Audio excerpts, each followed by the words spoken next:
We all know how much bad blood has built up between the Autobots and the cons over the years, but I'm here to look at when it gets personal. And I mean personal. When two bots just hate each other, whether it's related to the war or not. We're talking vendettas, we're talking grudge matches, we're talking revenge, we're talking sibling rivalries over who ate the last slice. So here's the plan. Let's do the history of the rivalry, compare the two contenders a little bit, and see who came out on top.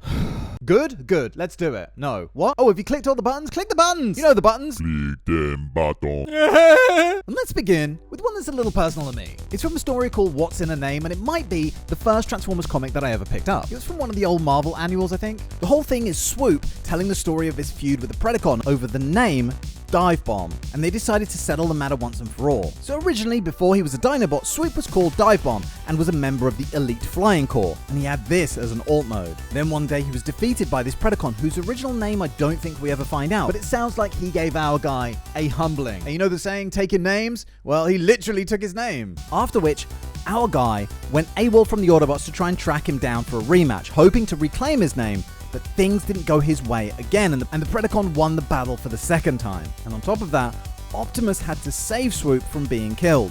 So the Predacon took the name Divebomb, and our guy had to change his name to Swoop. He then fell in with Grimlock and changed his alt mode to become the bot we know today.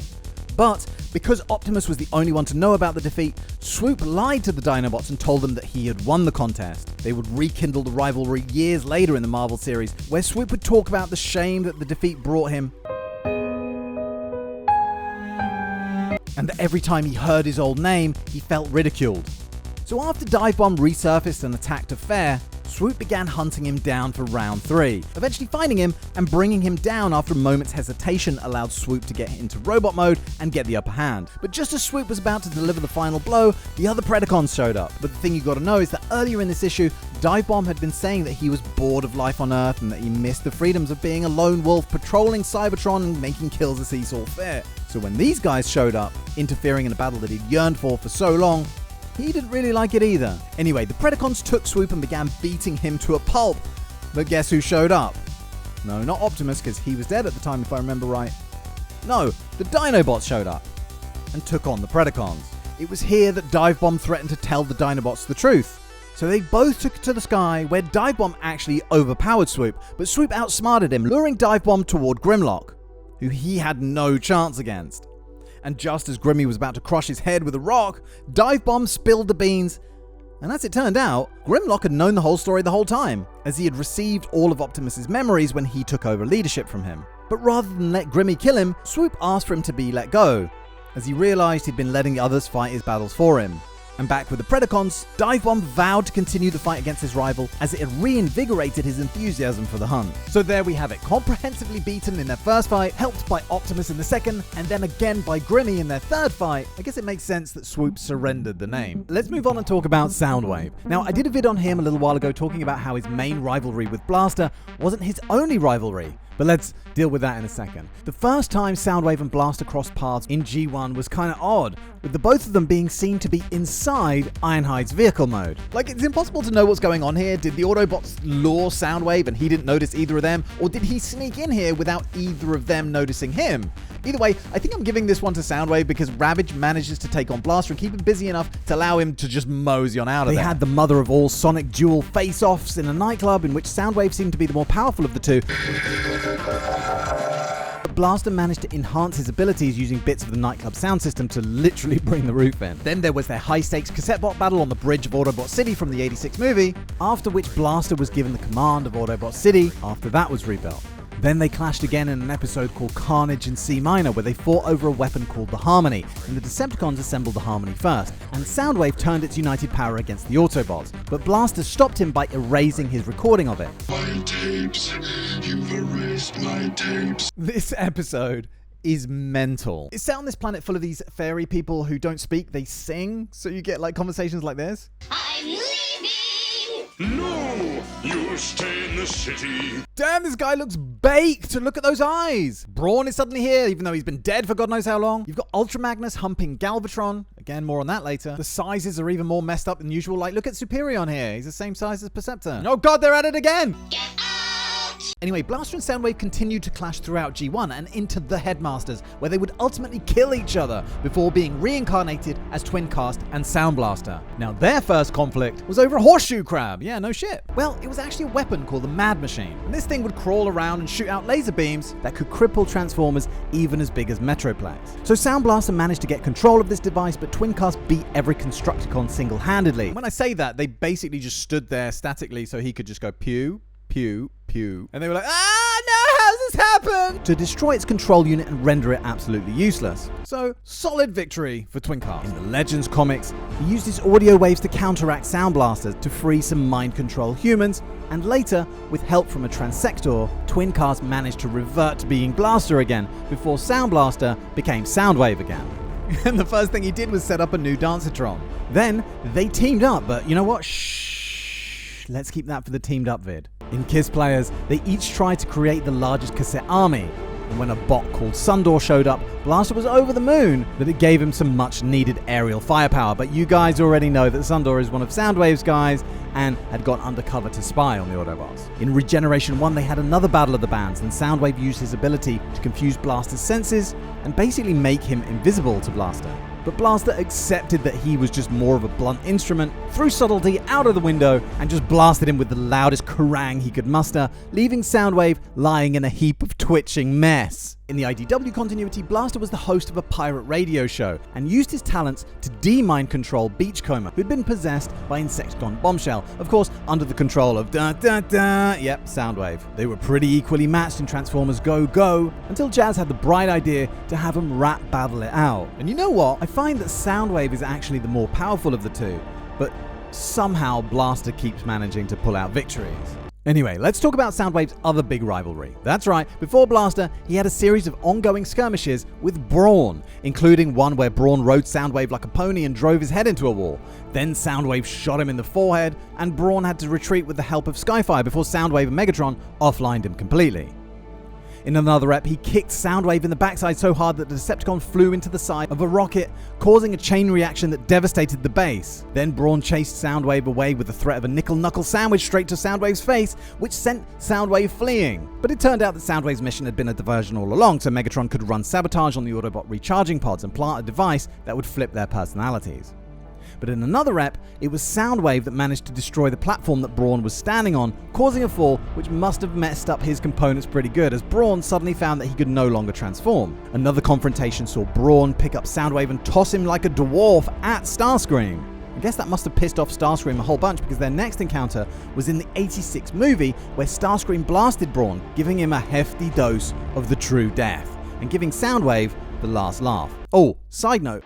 There has been some debate on whether Brawn was actually killed here because A, this guy was hard as nails, and would this shot actually have killed him? Like a shot in the shoulder?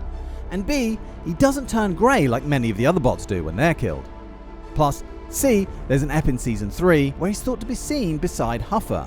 However, it's thought that most of these are animation errors, like the shot actually hit him in the chest, and the exit wound in his back was enormous. Not all of them turn grey when they die. Plus, there's a draft of the script that spells out that he was clearly killed. In that version, he was blasted by Megatron's fusion cannon, basically blasted in half.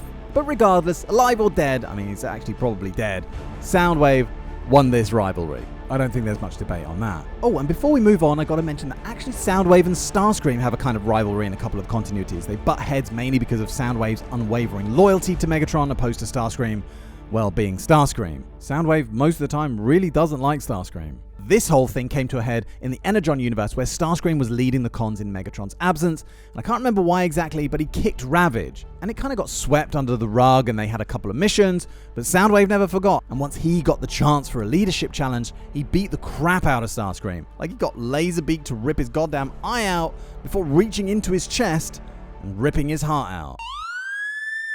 Alright, quick spot check, just to make sure you guys are all subscribed. I just checked and like 80% of people who watch my channel aren't subscribed. And I know the amount of support you guys give the channel is already way more than I deserve. But with more subscribers, I'll be able to devote more time, do more giveaways, stuff like that. You can also check out memberships. They're a really great way to support the channel too. Get a little bit of extra content here and there. Like, I've just done one ranking all the feature-length movies, and I've just started one talking about cross-continuity matchups, like fights between bots from different universes that I'd love to see. For example, Deathsaurus and Skylynx I reckon would be a good one. So please take a second to check those out. Okay, Whirl. He doesn't get mentioned very often, does he? Shame that, because he cool. He's rumored to have a couple of screws loose because of his risk-loving combat style. So the Wreckers is literally the perfect unit for him, and we'll talk more about them in a little bit. But in the IDW comics, Whirl came up against his nemesis in Killmaster, this hulking great savage beast who also carries a wand. I mean, it isn't like a fairy princess wand, you know, it allows him to teleport, but, you know, still, it's a wand. Couldn't he have had a teleporting mace or a spike or something? Story goes that Whirl never actually managed to beat Killmaster in any of their conflicts, but just as we saw with Swoop earlier, Whirl lied about it to his fellow Wreckers, and even took credit for killing the behemoth when Killmaster disappeared, even telling people that he'd shoved his wand up his ass before crushing his brain unit as he slept. Of course, the lie got called out when he found a ginormous stasis pod, reactivated it, and of course Killmaster sprang out of it, very much unkilled, and wand very much not up his ass. Kind of embarrassing for Whirl, as he had to admit his bullshit to Swerve and plead with him to go and get Tailgate to come help.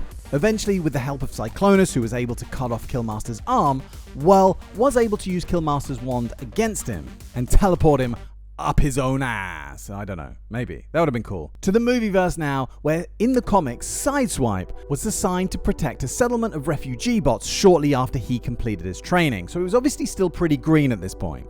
It's not explained how exactly, but Demolisher managed to get past him and slaughter every single living thing in that settlement. Of course, this instilled a burning hatred in Sideswipe, who vowed revenge. Now, we don't know if it's because of this or whether he was just a hothead to begin with, but Sideswipe went in all guns blazing at the first chance when Demolisher surfaced in Uruguay, in South America. Not only did he go against the orders of his superior officer Ironhide, apparently he was a little reckless when it came to human casualties as well. And after all that, Demolisher still got away, fleeing across South America before disappearing. Not long after, he reappeared in Shanghai for the events that we saw in Revenge of the Fallen. Strangely enough, Sideswipe never really got his revenge, not personally at least, with Optimus getting the kill. Sideswipe did get Sideways though, who apparently was Demolisher's close partner. I don't know in what sense partner, but you know. Damn, I'm good. Coming up, we got a biggie, and I'm talking about Impactor versus Overlord. But before we get there, let's rewind a little bit to earlier in the same story and look at a group rivalry now, and the Wreckers versus Squadron X. Now, I've spoken about it before, so I'm not going to spend too much time on it, but basically, in this storyline, the Wreckers were very much a Dirty Dozen type outfit, doing off-the-books Black Ops type stuff that wasn't always, sometimes they had to do bad to get stuff done, let's put it that way.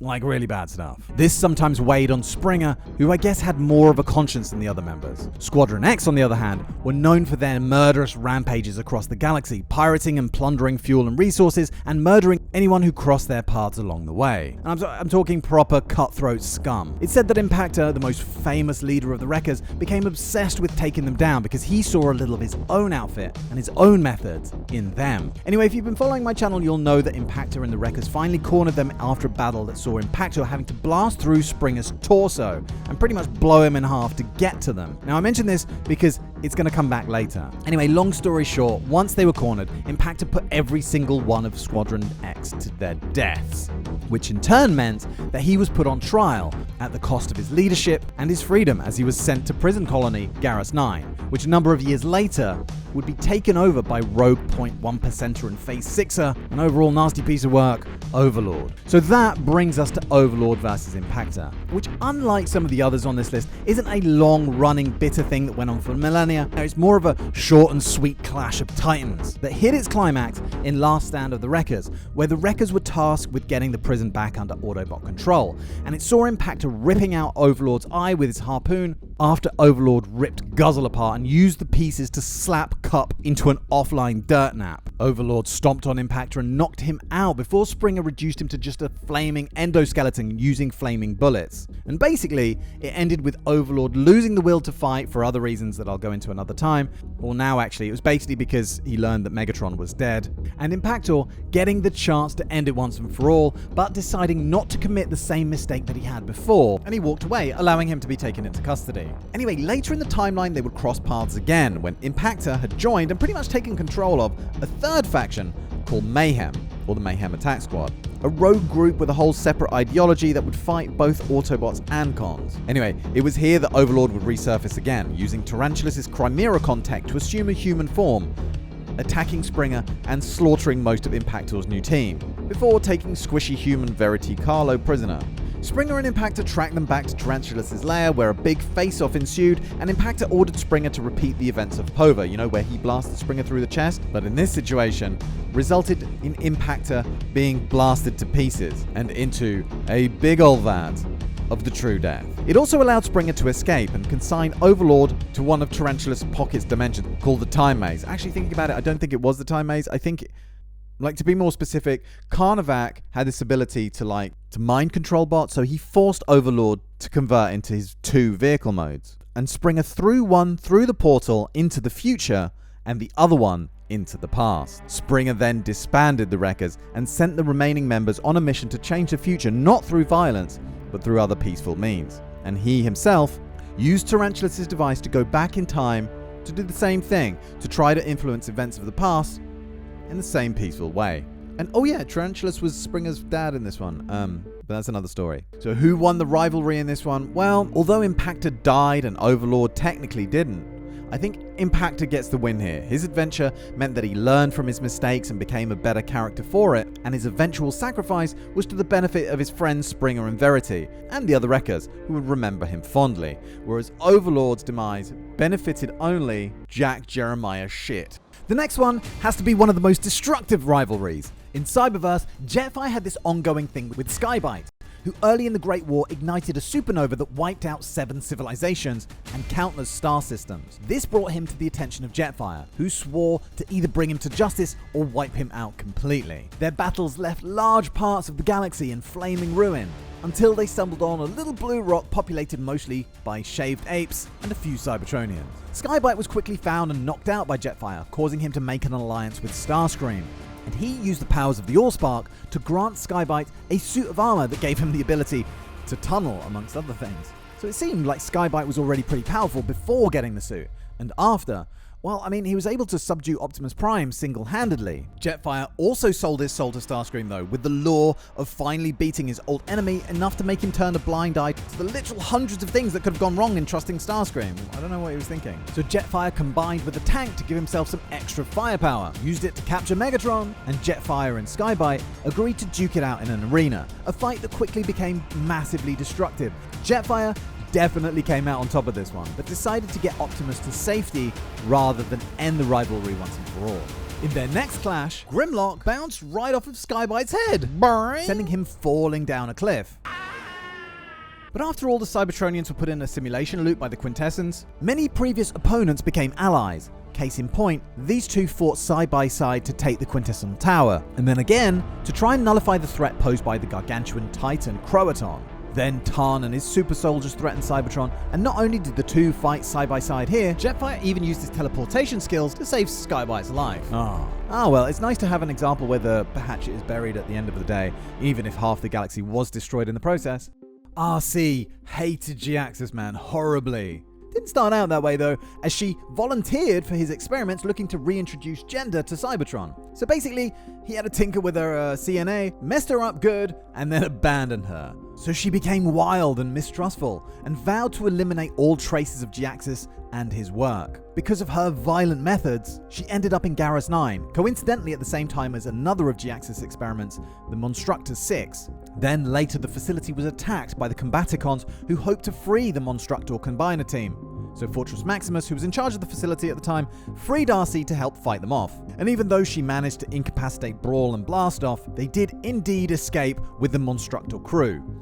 Fort Max allowed her to pursue, and she was next seen torturing this con to get info on Banzaitron, who led her to corner him underground on the planet Gorlum Prime. Not before killing a bunch of Micromasters though. Anyway, once she'd got hold of him, she realized that his connection to the dead universe meant that he couldn't really die, so she basically tortured and killed him over and over and over for 6 whole years. So yeah, pretty one-sided this one. I guess it's more of a vengeful vendetta, with RC clearly coming out on top.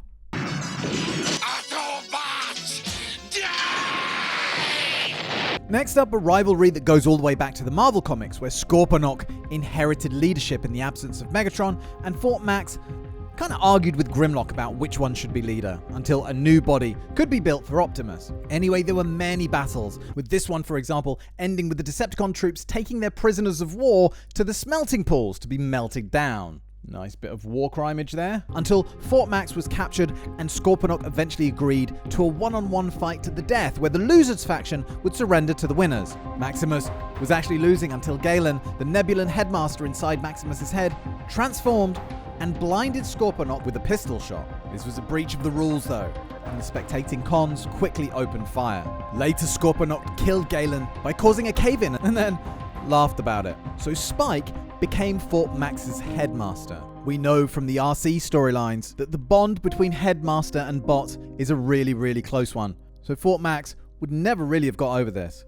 Their true rivalry was explored in the Headmasters though. In this one, they both started out as little bots living on a planet called Master. Now this planet had some serious environmental factors going on. So these guys would build themselves larger robot bodies called Transtectors and would become their heads. Scorponok quickly grew tired of taking orders from Fort Max and tried to overthrow him with a quick, sharp rebellion, but the rebellion was quashed and Fort Max booted Scorponok and the rebels off planet and into exile.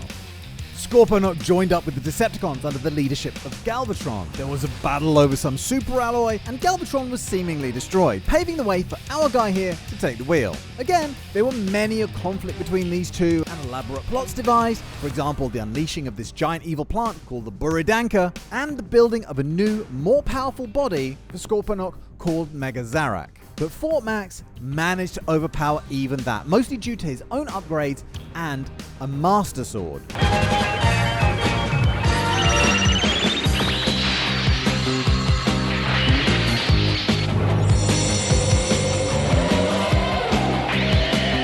Fort Max was again victorious when the two met on planet Hive, and then again on Pirate Planet. Oh, darn it! He just had his stomach slashed open and he's like, oh, damn it. Also, white stuff come out? Galvatron popped up again, but then had an iceberg dropped on top of him. Come and help me, somebody, quickly! Allowing Scorponok to give himself the new title of Emperor of Terror and tried to destroy the Earth with a bunch of plasma bombs. Again though, Fort Max was able to find his weak spot and send him and the cons fleeing. Scorponok did toss him into some magma though. Scorponok would get one victory though, as he managed to take Wheelie hostage and would only let him go in exchange for the secrets of the Master Sword. The secret of the Master Sword is in my hands. Is there a reason he sits in a clamshell? Using this information to build the Zarak shield. With this victory, Scorponok was able to rouse his troops into one final attempt to destroy Earth, and he built these death towers that would generate energy waves and create an energy loop that would tear the planet apart. He lured the Autobots to the North Pole for a final showdown. Darn! Scorponok has enlarged himself! And eventually Fort Max would supercharge himself with the pooled energy of the Autobot army, destroying Scorponok's Transtector body and saving the Earth, finishing him off once and for all. Mine's bigger. Bulkhead and Breakdown often came up against each other, an animosity that stemmed from the early days of the war. It's said that Breakdown's initial role was that of a scout, and he sported a smaller, more agile frame, but his first encounter with the big green beef must have led to an utter pulverization for him because he upgraded his body to this heavy frame to compete with his new rival. Okay, let me fudge in a couple of quick ones now because I'm kind of running out of time. You know what, I tell you what, if this vid does well, I'll do a part 2 and I'll give a shout out to anyone who gets in the comments with any rivalries that I've missed. I mean, there's bound to be some. But yeah, just quickly, Metroplex and Trypticon battled their way through Gen 1, the Headmasters, Scramble City, IDW, and the Prime Wars trilogy. Grimlock really went after Shockwave in Fall of Cybertron after the cold calculating scientist subjected him and his teammates to a series of horrific experiments, which actually did give them their dino modes. He eventually got his revenge by biting off his arm. There was Diatlas and Starsaber in IDW who basically fell out over religious fanaticism. Prime RC had a feud with Arachnid over the death of her previous partner Tailgate, and it was one that left the sassy scout kind of traumatized, especially when she came across Arachnid's collection of specimens, i.e. severed heads. I'm going to talk about Arachnid more in the future. I think I'm going to tie it in with Transformers 1. Let's leave that one there for now. And of course, the backbone of all Transformers, which is the complicated rivalry between Optimus and Megatron. It's a rivalry that really should have its own vid, so it will. Same applies to Optimus Primal and Beast Wars Megatron. Now, there's no real debate about the biggest rivalry in Transformers, the longest running, the most destructive, the most everything, because that would be Primus and Unicron. And that has been running since the dawn of time and has probably affected most life in the galaxy in some way or another. I spoke about this one quite a lot in detail in this video right here, so I won't cover it all again. Let's instead move on to Ultra Magnus and Galvatron. I feel pretty sorry for Ultra Magnus. Like, it seems as soon as he was squirted into this franchise, he was getting pummeled by the psychotic Galvatron and his sweeps. This is after taking a leadership role he didn't want, and after begging the Matrix to come to his aid, which it didn't. So I guess that would be first blood to Galvatron, after he was blown literally to pieces. But after what was possibly the worst introduction to the franchise, he was repaired by the Junkions and picked himself up and had really held his own against one of the worst villains that this franchise has ever seen. Of course, there was the madness of that episode that I mentioned before. You got it! Like, look here, he's big enough to pick up 2 Constructicons by himself. Then Galvatron destroyed a bridge that he was standing on, burying him in the rubble, then blasting the rubble and reducing the whole thing to dust. Luckily, Magnus got out of there before he was vaporized. Then, in Web World, Galvatron lost the whole entirety of his mind to the anger, picked up Magnus and threw him like he was made of paper, and attacked not only Ultra Magnus, but also his own combatants too. So that was an easy victory for Magnus. Prime would eventually return, and Magnus was put in charge of Cybertron and had to repel a massive Decepticon assault group. And even though heavily outnumbered, he and the Protector bots managed to catch Galvatron alone, and all of their combined firepower was about to bring him down when Scorponok arrived to reinforce, and the whole table turned. The Protector bots were cut down, and Ultra Magnus was taken prisoner, thrown in a pile of bodies, and had his power pack ripped out of his chest. Although that was a pretty big win for Galvatron, it didn't stop old Magnus, and he'd still had enough power to stay online long enough to tell Prime Galvatron's evil plan. After that, he blacked out, before being restored by the power of Vector Sigma, and awoke later to find that the Decepticons were defeated, seemingly once and for all, because that was the end of G1. A series that I think goes to Magnus. Galvatron definitely seemed the more powerful to me, although I do often wonder if he lost some of his power when Unicron was destroyed. Don't get me wrong, Magnus is no pushover, but if this guy wasn't quite so demented and self-destructive, I reckon he would mince his way through the Autobots. Anyway, this is obviously a kid's cartoon, and the good guy always finds a way of coming out on top. But yeah, Magnus takes G1. However, in Headmasters, Galvatron brought in the Six-changing murderer Six-Shot, and the balance started to change a little. Magnus managed to grab hold of Galvatron and slam him into the ground, but for some reason chose not to shoot Six-Shot when he was standing right in front of him. Something I'm sure he'd regret, because a couple of minutes later, Six-Shot literally ran rings around him and used his secret 7th alt mode, the Wing Wolf, to give him, yes, you guessed it, a big tall glass of the true death.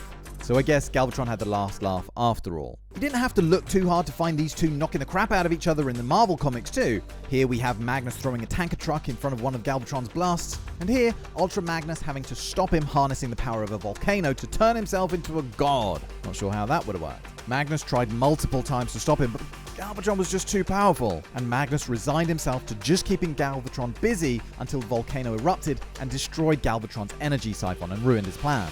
And he kept him busy by letting him use him as a punching bag. This battle ended with both of them getting cast in molten lava, but because Galvatron's plans were in ruins, I guess you gotta give Ultra Magnus the win. Oh, slightly but not really related side note, in the Marvel UK future timelines, which included a retelling of the 86 movie, but incorporating an earlier version of the script that saw Magnus not just blasted by the sweeps like in the movie, he was grabbed by the wrists and ankles and ripped limb from limb. And oh my god, check out what his last words are. I failed you, Optimus. Failed you. And all those you left me to lead. I'm sorry, so very sorry. Yeah, I'm okay that they left that out. You know, that movie was traumatic enough. He would then go back in time to fight Galvatron in the past, where he was attacked by the past version of the Autobots, before he got ripped into by Mindwipe, Snapdragon, and Trigger Happy, who were supposed to be his allies. The two battled again in Regeneration 1, where he only managed to get Galvatron off of him by firing a rocket at point-blank range pretty much into his face. But again, Galvatron was very much on top here. Magnus would eventually get an outright victory when the Autobots cornered Galvatron, allowing Magnus to finally kill him with his bare hands. And he got the death he deserved too. Look, he knocked his fucking eye out, he crushed his head. Pretty fitting.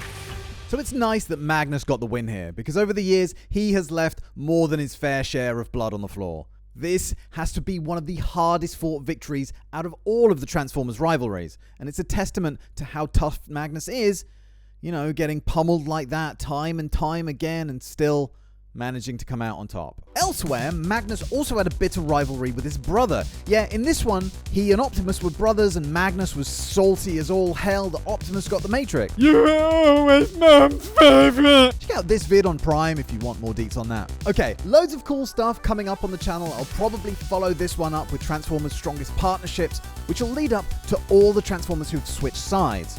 I've also got a vid on the most powerful female Transformers and a massive video about Megatron. So make sure you're subscribed for all of that stuff.